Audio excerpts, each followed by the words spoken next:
Yesterday, I read the news that young people leaving care are estimated to be 3 to 4 times more likely to die aged 18 to 24 than other young people of the same age.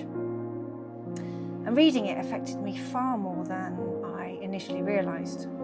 And over the course of the day, it brought up a lot more than I expected and sent me down something of a rabbit hole. I was reading, researching and thinking about my own experience of leaving care around 35 years ago. I left care aged 17, and at the time I thought I had achieved something, really special. I thought being allowed to leave meant that I had proved that I was capable and independent, and it felt really exciting and like something that, I'd really been working towards. And in many ways I had. I could budget-ish, I could pay my bills, I knew how to cook and do the weekly shopping, I could maintain my home and look after myself. And I had the confidence to go where I needed to go, see my friends, live my life. But what I wasn't prepared for was how it would feel to be on my own, how isolated it could make me feel. And what I needed wasn't another, lesson in independent living. And at that point in my life, I certainly didn't think that I needed any more therapy. I had years of that already. I felt that I needed safety. Or I feel now as if I needed safety then. I needed safe, trusted adults that I could build meaningful relationships with, people who people who already had the life experience that I hadn't yet developed. I needed somewhere I could just turn up, have a cup of tea, sit for a while, talk if I wanted to, or just say nothing if I didn't want to. Somewhere where I could casually say, "Can I ask you something?" Because sometimes the things a 17-year-old needs help with aren't necessarily, enormous things. I was deeply unhappy with my college course, and I worried about the financial consequences of leaving it.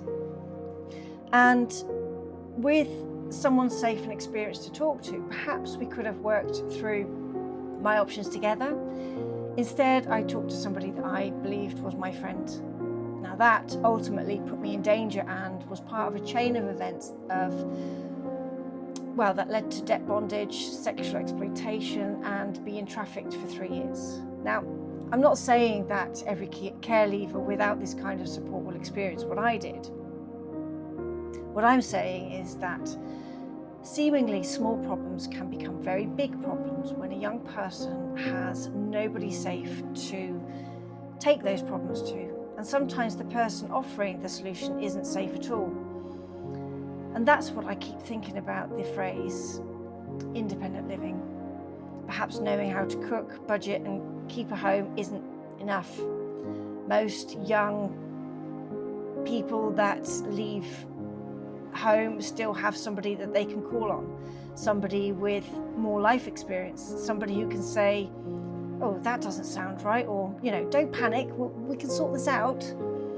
And care leavers need independence too, and I did love that feeling, but independence shouldn't mean having nobody.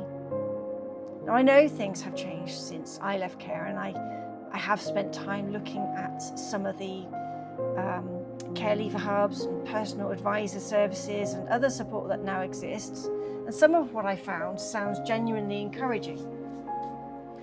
But I would really like to hear from people who know the system as it actually operates today, particularly care-experienced young people themselves. Because what happens when a young person doesn't need an appointment or therapy or a formal intervention? They just need somewhere safe to go. They can simply turn up somewhere. They can come in, make a drink, sit down, and just be around trusted adults without having to justify why they are there.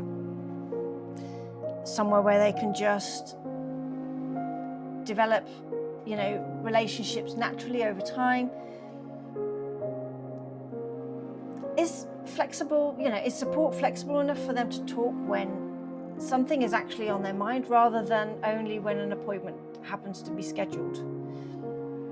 And perhaps most importantly, do young people actually feel comfortable using the support that's been designed for them. I genuinely like to learn what is working, what isn't, and what care leavers themselves say that they need.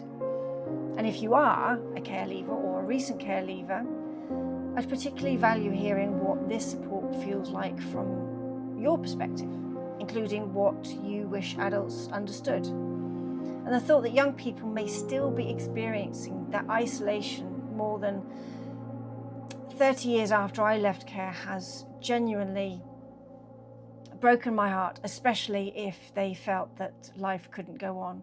And we can't prepare young people for independence and forget to give them somewhere safe to belong and to go to.